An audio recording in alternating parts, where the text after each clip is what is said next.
When it comes to divorce, what does your child's quiet moments really mean?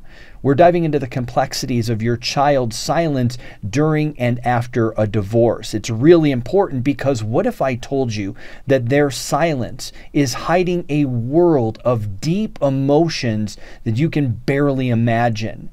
And that silence is actually screaming messages that you can't afford to miss.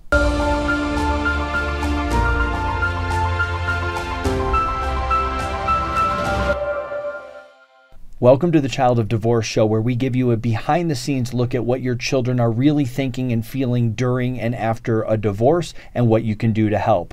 My name is Ryan Thomas. I'm an adult child of divorce, and I'm here to give you the inside scoop. So let's dive into today's critical issue, and that is all about silence. A lot of times parents think that the children's silence is them coping, like they're doing okay. They're not expressing, they don't seem to be upset, they're not angry, they're not lashing out, so they take it as a sign of coping. The important detail to remember is that this is not always a sign that they are doing okay and that everything is fine. So often your children's silence is speaking volumes, is actually more expressive than even words spoken during divorce, during conflict, during a custody battle, during the upheaval of their life. And so we're going to talk about the signs to look for, what's really going on inside their head that you may not be able to see. So let's get started with the first concept that's really important to understand when that silence, if we look behind the curtain, we peel back those layers and we say, that silence that they're dealing with at first could be emotional fatigue. They are absolutely exhausted from the devastation, the uprooting, the upheaval that's happened in their life. And when they're also trying to figure out what they're supposed to do, who they're supposed to be loyal to, are they supposed to take sides, making sure that they don't want one parent to feel left out or feel more valued. They're trying to understand and trying to really be responsible for a lot of the emotional dynamics that are happening within the family structure. And so when that happens, when they take on all that pressure, all that weight, all that burden, it starts to change who they are as a child. No matter what age they are, they can't really start enjoying or being kids like they once were, because this responsibility has taken hold. And they're constantly starting to overthink things, trying to imagine, what do I need to do in order to make my parent or parents happy? Maybe I can do something to help them. And so this goes back and forth and back and forth, and eventually they shut down because of this emotional fatigue. They just don't have the energy anymore to be able to cope and to navigate through and to sort of play that middle person. The next part of the silence and what could really be going on is what I call concealed confusion. And that is where they're just trying to figure out what just happened. Like, what happened not only to my life, but also within the parents. What happened? Is there something that I did? Is there something that can't be repaired? Why are they mad at each other? Why are they always fighting? Why is it that one minute they seem like everything is okay, right? Because maybe as parents, you try to put on a good face. You try to do things together to maintain the family structure, the family unit, or give your child, you know what, let's give them one more vacation. Let's give them a good weekend. Let's make sure that we can get through the holidays, get through this milestone, this event. And so they're trying to figure out, well, wait a minute, everything seemed okay, and then it wasn't, and then back and forth and back and forth. So they're also just trying to quietly figure out what's going on. But at the same time, they're doing it quietly. Why? Because they don't want to add to the stress. They don't want to admit on some level that this is even happening, so they ignore it in terms of actually expressing this. And at the same time, they're just going deeper and deeper and deeper within. right? So if you can imagine, they're already dealing with this emotional fatigue because they're trying to figure out what's going on. And then there's also the key of silent resentment. This is where they're saying, this isn't fair. I'm mad at mom or dad. I'm upset with them.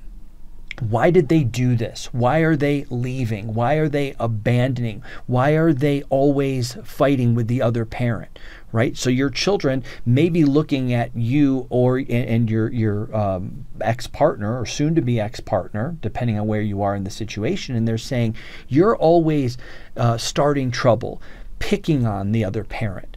So there's all of these dynamics where they're resentful of either behaviors that are happening forcefully, like this, bullying, picking on, or they're also saying, how come you can't do more? How come you can't be better? That might be things like, how come you always put work in front of the family? How come you're never here? How come when you're here, you're on your phone? And they're saying, and they're starting to connect those dots that says, oh, I start to see why this is happening, right? There's still confusion, but they're getting angry. You did this. You did that. It's your fault that this is happening. It's your fault that I'm losing my home. I'm not going to be able to go to the same school. Whatever the fallout is from this divorce, this is what's going on. So again, these emotions just continue to keep stacking. But especially if your child is not confrontational, they may not always want to come out with the nasty remarks. They may not be ready to go from, I love my parents, I love mom, I love dad, we had great times, to accusatory, pointing the finger, saying negative things. So once again, their silence goes inward. Their anger, their frustration, their resentment, they're taking on the weight of the world to figure this all out and to try to compartmentalize so that they can still live their life. And then that, of course, that emotional fatigue. And the real danger that starts to come with all of this is that we have what's called masked vulnerability, where they somehow at some point say, I can't show my true feelings. I can't show how I'm really processing this, the anger, frustration, sadness, depression that they may be feeling. And the reason that they do that is a couplefold. Number one, they might be embarrassed to be able to show that vulnerability to other people, classmates, friends, other family members, even yourself, to want to put on the brave face. No, I'm okay. I'm fine. How many times have you heard that? I'm fine. I'm okay. How many times have you as a person say, you're fine, you're okay, but you're really not? So for a child, that vulnerability, there is a certain level of embarrassment that they don't want to admit. Now, on the other hand, if they're watching chaos play out between you and your partner, there is this desire to not want to add to it, right? Mom and dad are already upset. Mom's already been crying. Dad, I can tell. Dad's seething. I can't add to that. Because if my emotion, as the child's perspective, says, if I come in and say, I'm really hurt, I'm really upset, well, they can start to tell what that's going to do. That one parent is going to say, look at what you're doing to Jimmy. Look at how this is affecting Sarah. Right? And so they're going to use the child's anger, frustration, sadness as a weapon, and that causes more chaos. That causes more disruption in the home for the child. One more weight for them to bear. Now they're in a situation where they're also trying to figure out, well, if this is all happening, who am I supposed to love? Is there a loyalty that do I have to choose one side? So that, again, that fatigue, that trying to figure things out while keeping things quiet, and the emotions are building and bubbling, and they keep getting pushed down and pushed down and pushed down. This is where we're in a danger zone for the child's mental and emotional well-being. And at the same time, you might be looking at this and saying, despite everything, they seem to be okay. No outbursts, right? School hasn't reported that they're bullying or that they're being disruptive or maybe even that they're doing poorly. but this is all simmering under the surface. And the last piece that I think is really important to understand is this unspoken grief. When you have a child who feels like their life, everything that they have known, and I don't care how old they are, they can be young, they can be teenagers, they can be older teenagers. We all have, and beyond that, by the way, we all have routines, things, habits that we like, routines that we enjoy, which provides stability, which provides a level of, I know how this day, this week, this month is going to play out. I know who the people are in my life. I know their value. I understand where they are in relation to each other. All of that stability, unfortunately, is completely ripped away. So everything that they know, from a morning routine of this is how parents interact with each other, this is who brings me to school, this is who is there for me after school, this is who does the food, this is who helps, who I can go to, all of those little routines that you don't even think about are suddenly gone. They're having to split time. They're thinking about having to now be in two homes.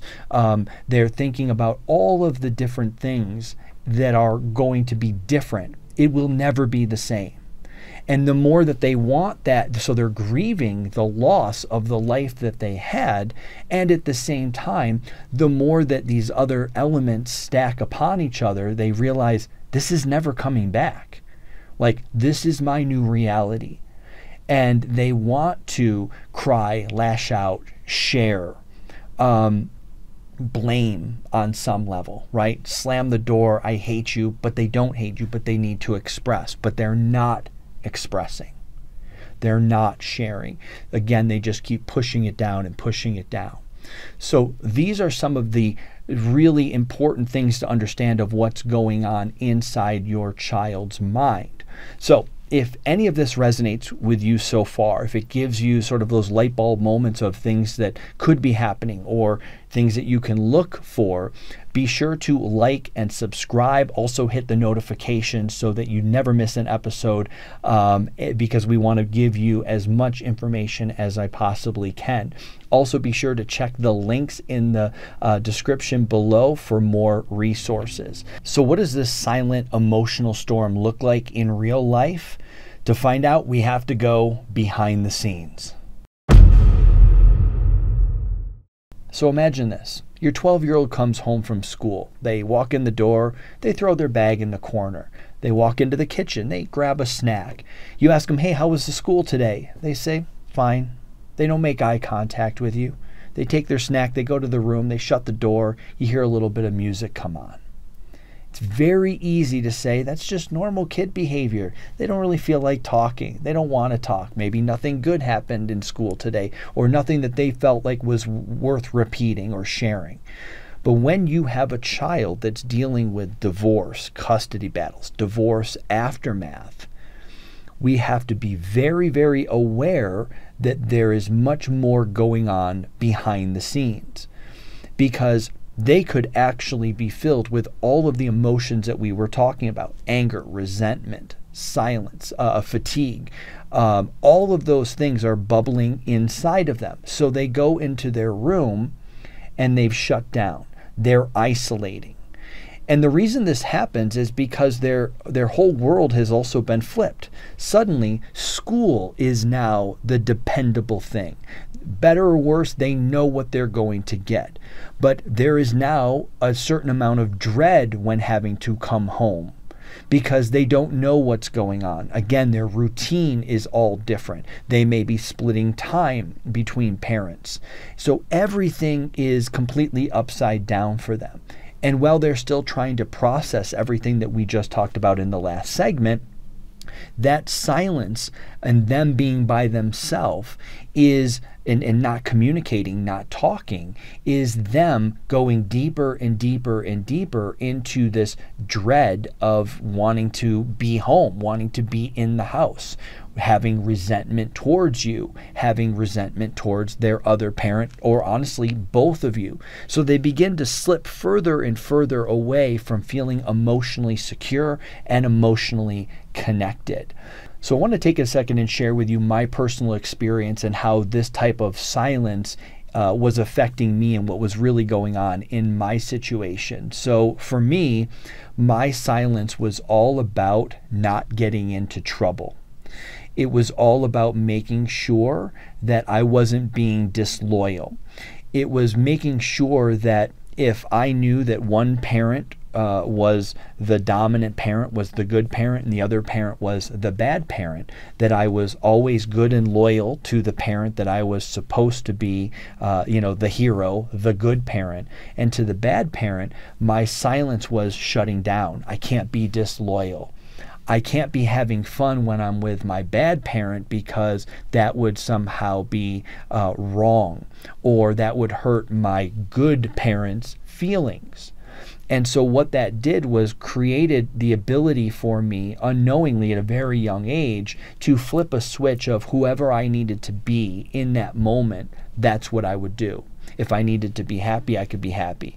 If I needed to be relaxed, I could be relaxed. If I needed to be uptight and not say things and then report back, that's how I would be.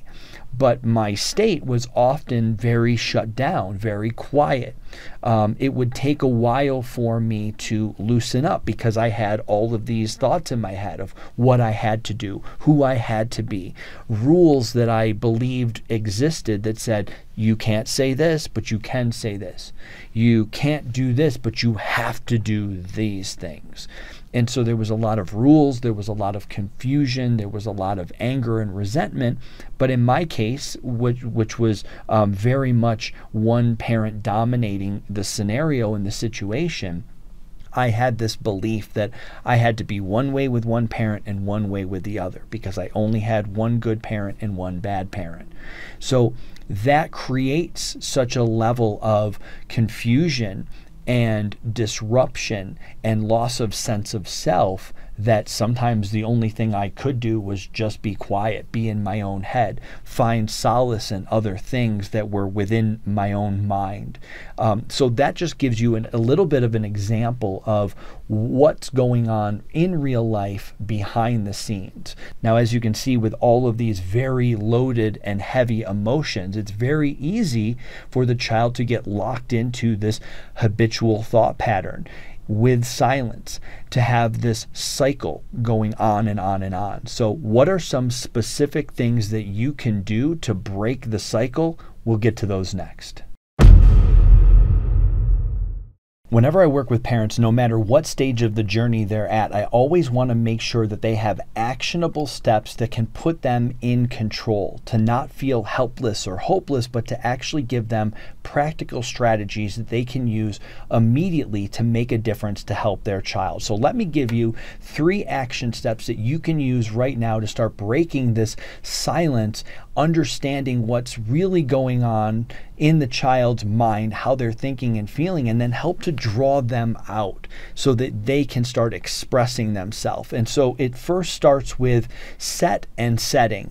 What is the mindset? What is the construct that you can create that allows them to know that they can actually communicate? And so the first step is to make sure that you're initiating the conversation, letting them know that their voice matters, their opinions matter, making sure that they know that it's okay to share what they're thinking and their feeling. So you can use open-ended questions to draw them out. Think of it as using curiosity, not so much so that you're coming at it from a position where they say stop prying or stop, leave me alone. You want to do it from a place that originates from a curiosity of, I really want to hear what your thoughts are. I really want to understand what you're thinking. It's really important that you share how you're feeling about all of this. So if you can do it from a place that allows them to express, as opposed to, as a parent, I want to know, I need to know, that little dynamic shift helps to initiate the conversation. Now, the setting is also really important. So what I recommend you do is that you create a secure space, an environment that they feel comfortable in to actually have this conversation. Sometimes you might think, let's have it in the living room, right? but you don't want to make it feel like you're being called to the principal's office, right? Or that you're getting in trouble.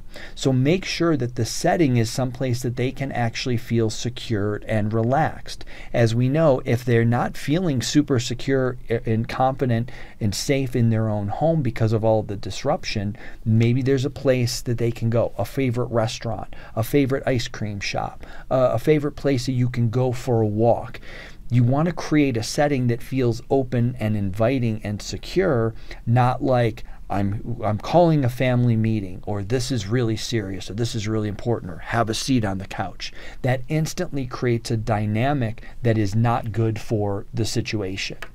The third and final tip that I want to give you is, if we've done set and setting, we want to actually make sure that you can help them create a new emotional vocabulary.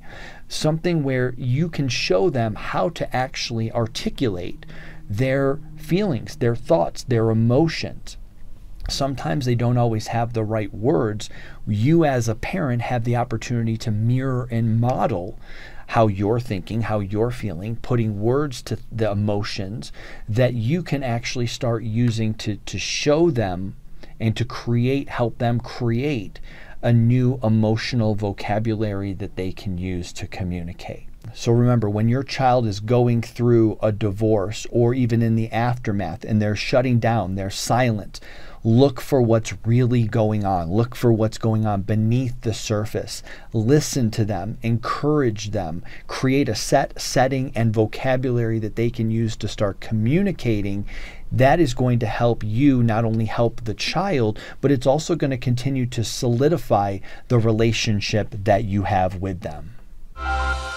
Hey, thanks for watching. Be sure to like and subscribe. And for even more tailored advice to your situation, check out RyanThomasSpeaks.com right now. We have resources designed to meet you at every stage of your journey. Whether you're helping them through the upheaval of divorce, trying to keep them close if they're becoming distant, or trying to get them back if you've been fully rejected or alienated, we have a roadmap for you. And for you personally, we can help you create a life beyond hurt. So I'm Ryan Thomas. Thanks so much, and we'll see you on another video.